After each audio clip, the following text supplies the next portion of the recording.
And we're recording. Hey guys, welcome to Club Fed True Stories. My name's Sean. I did a 52-month sentence in Florence, Colorado prison camp. And I'm here with a good buddy of mine who also did time at Florence, Colorado prison camp. And since we did federal prison time and we know about camps, we all know there's a Lori Loughlin that got released today, and she did time at a women's federal prison camp in Dublin, California. So we're gonna give you the inside scoop, our opinion on this Lori Loughlin. So let me introduce Alex, and I know he's got a lot to say. So Alex, you, this morning we were talking about Lori Loughlin got released, and you got a little upset, kind of like I did. So you want to tell the viewers out there your feelings on Lori Loughlin getting 60 days? Sure. For one, never once in my life have I heard anyone getting such a short sentence. The shortest anyone ever gotten, from my experience, has been 13 months. So the fact that she only got 60 days seemed very suspicious to me. And, another thing I wanted to point out is that from my experience, it seemed that the richer someone is, on the contrary to what many believe, they actually get longer sentences. You would It think, seems like, yeah. yes, I think the popular belief is poor people get incarcerated for longer sentences, and maybe that's true in other prisons and other facilities. But from my experience, where we were at, poor people tend to get more lenient sentences as compared to rich people. So the I, fact that she's rich and got such a short sentence was very surprising to me. In 60 days, it's almost like, it's disrespectful to the people who serve real sentences, It is disrespectful. So I think what you're talking, there's a difference between state prisons and federal prisons. So, like when you say the poor people might get a longer sentence in a state prison, but but with the feds, like you were saying, the more rich you are, the more the feds, want to punish you. Yes. So I did meet a guy at our camp, Alex, that got a 60-day sentence for a DUI driving through a government park drunk driving, and they gave him 60 days. Now, out on the streets, if you get a DUI, you might just do a couple days in county jail, and then your license is taken away for a year and all that. But the feds made this guy go to prison for 60 days. That's the only ever time I heard anybody getting 60 days. You probably Okay, so missed you the have guy heard of one. because you know what, 60 days you blink and the guy's gone. So you probably never met him because Right. But at the same time, I did meet someone and became friends with someone who was there for a DUI on federal land, and he did a couple of years for the yeah. same crime. So So he was probably rich. So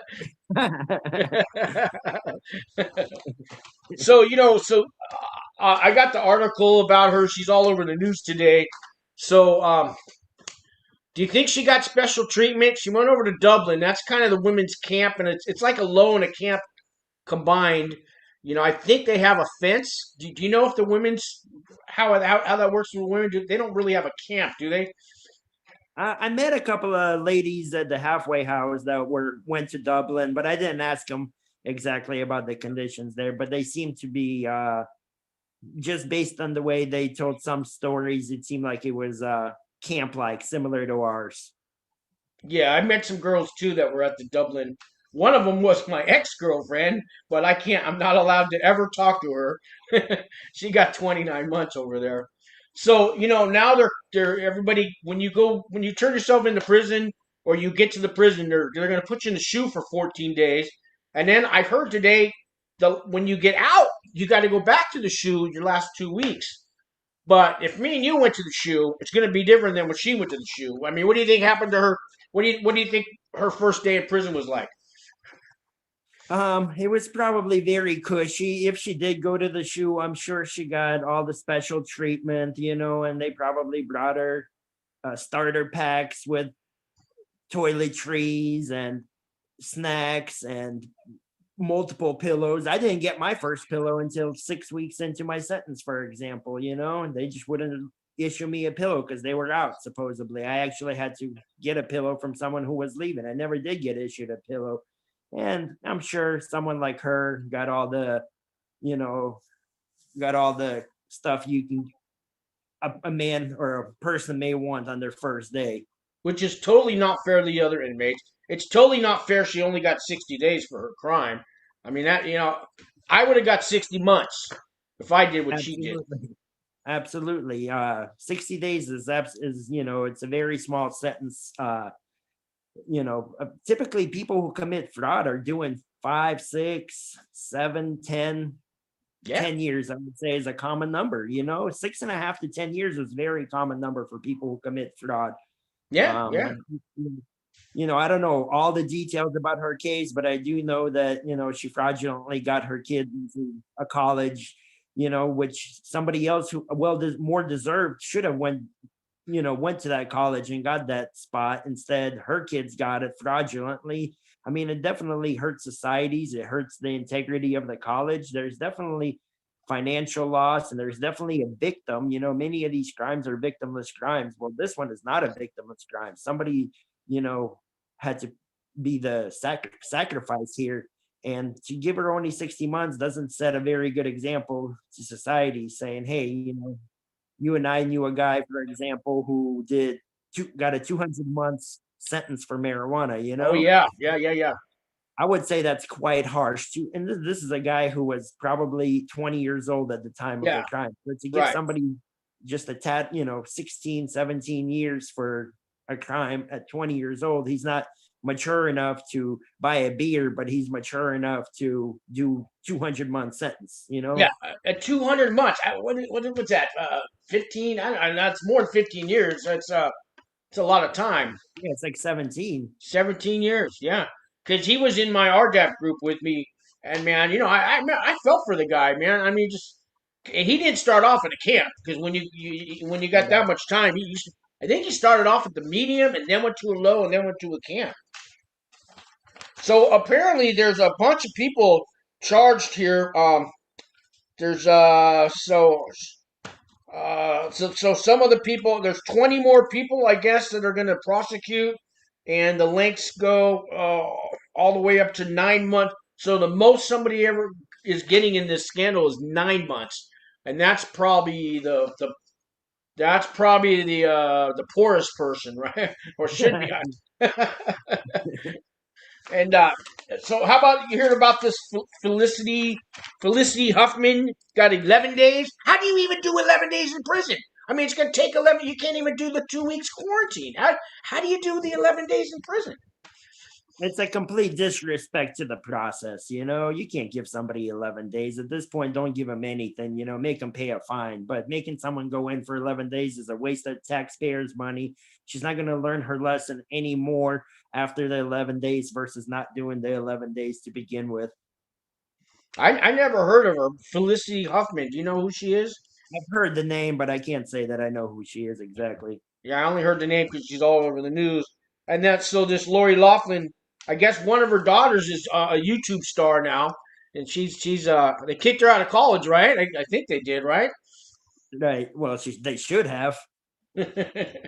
So would you call that white privilege that she got, or rich privilege? It's definitely privilege because I feel like, I definitely feel that it was definitely white privilege. It was, and the fact that she's in California. I also noticed that judges in California seem to be more lenient than other judges of other states. It seemed from my experience that Texas, Iowa, Utah were very, very harsh with their sentencing. Yeah, Utah and Texas, from what I heard, man, you don't want to get a federal charge in those states.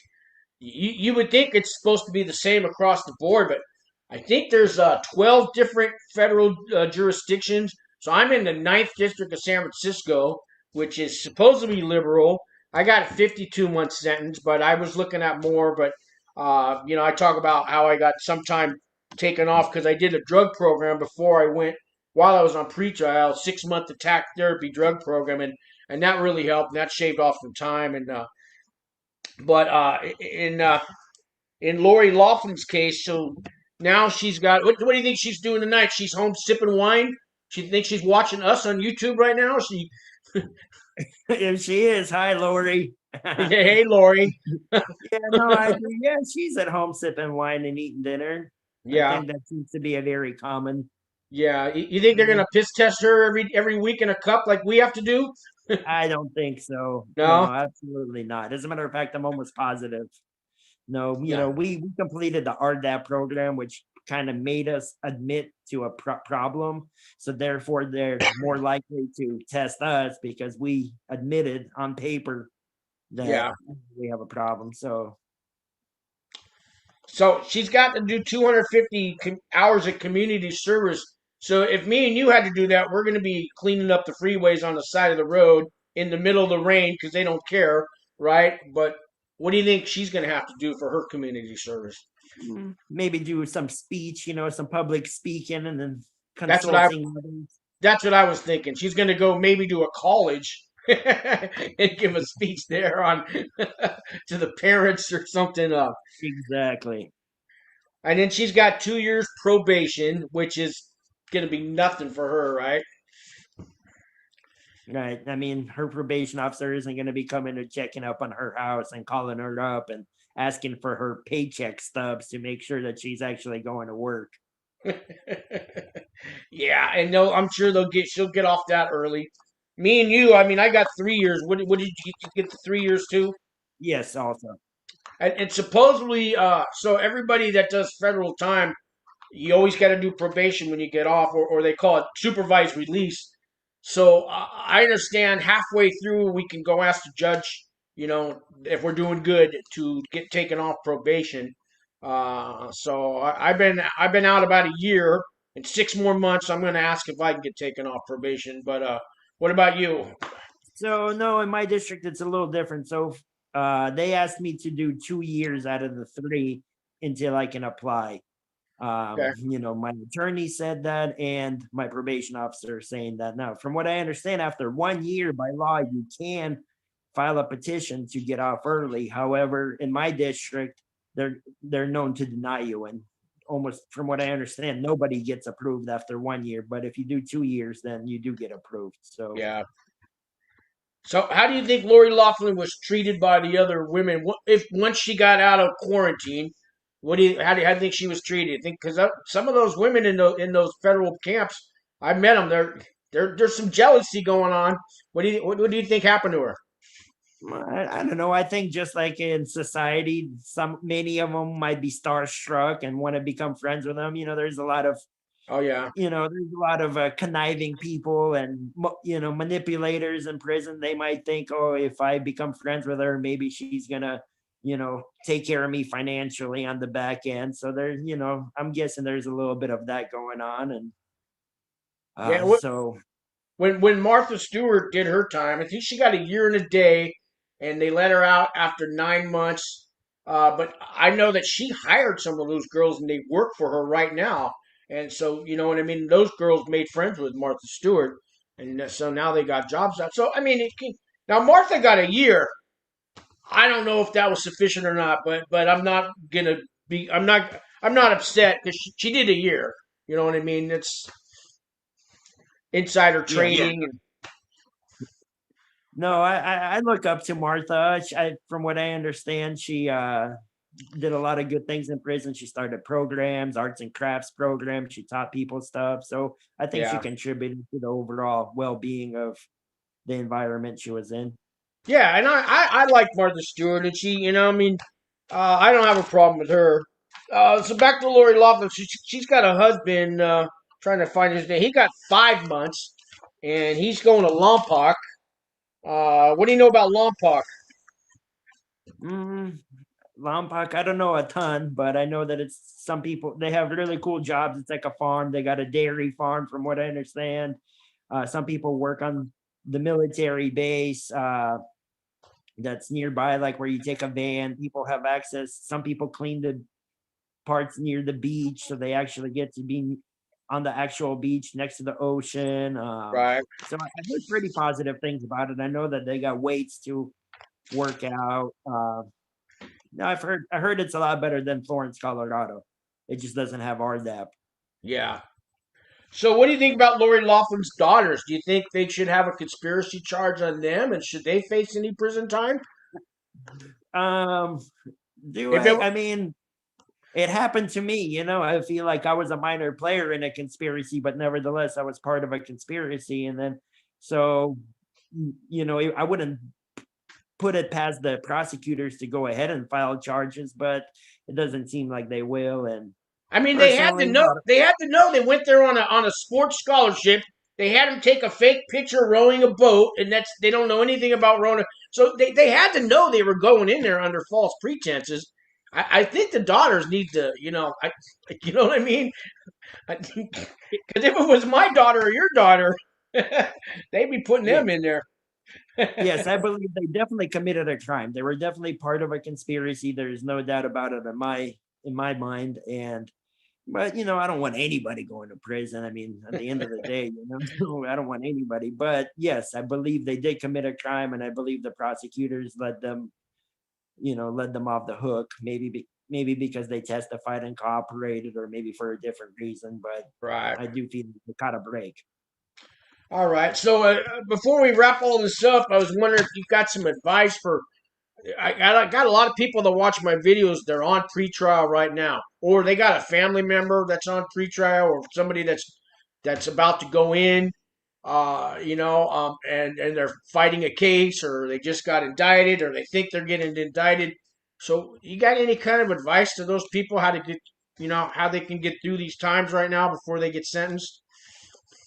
So I will say that during the pretrial period is going to be the hardest times of your whole process. Incarceration itself is going to be not nearly as bad as the times of pretrial. There's so much unknown, so much frustration, and so much fear going on in pretrial. Where once you get in, all that kind of goes out the window, and you know your release date, and you realize it's not dangerous, and you realize that it's very doable, and time flies by fairly quick.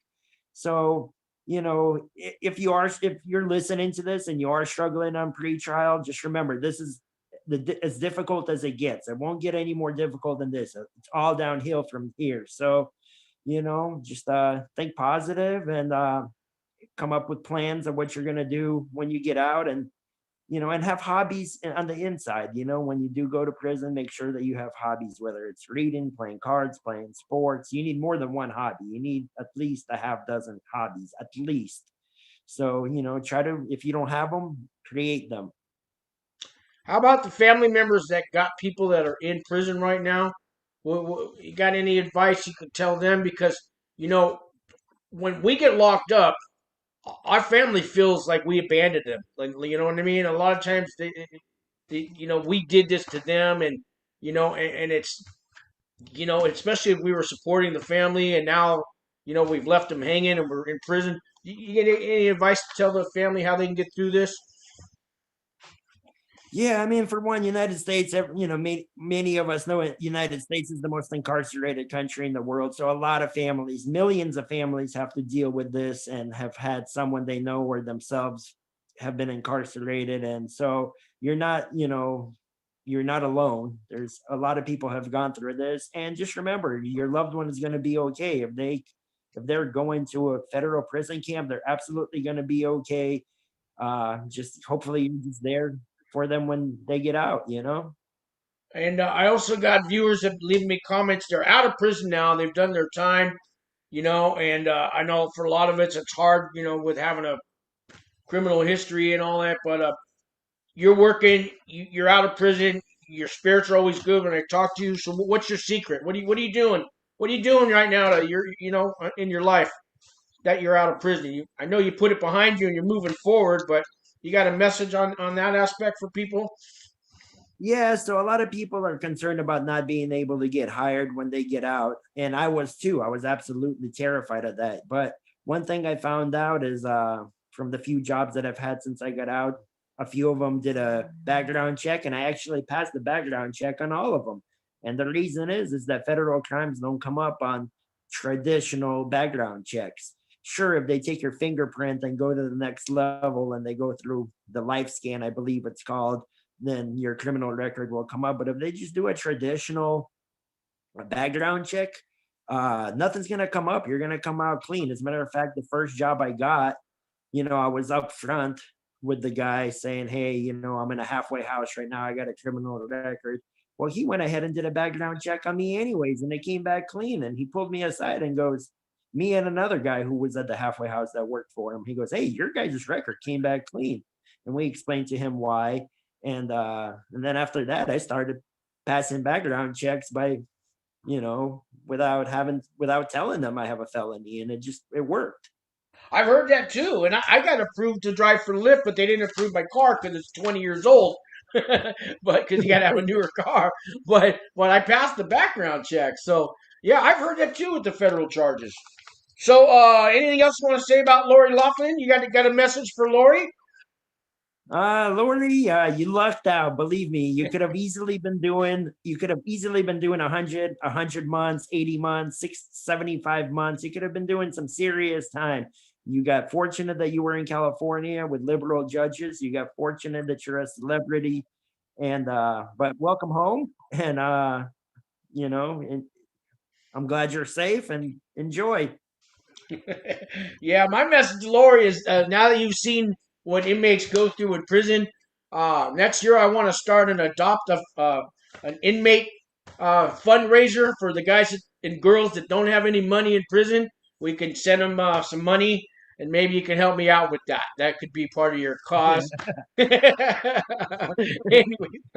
all my information's under the description there. Any last words, Alex? No, that's it. Enjoy the rest of your evening, and hopefully you guys enjoyed the videos. There's many of them, and they're all very good.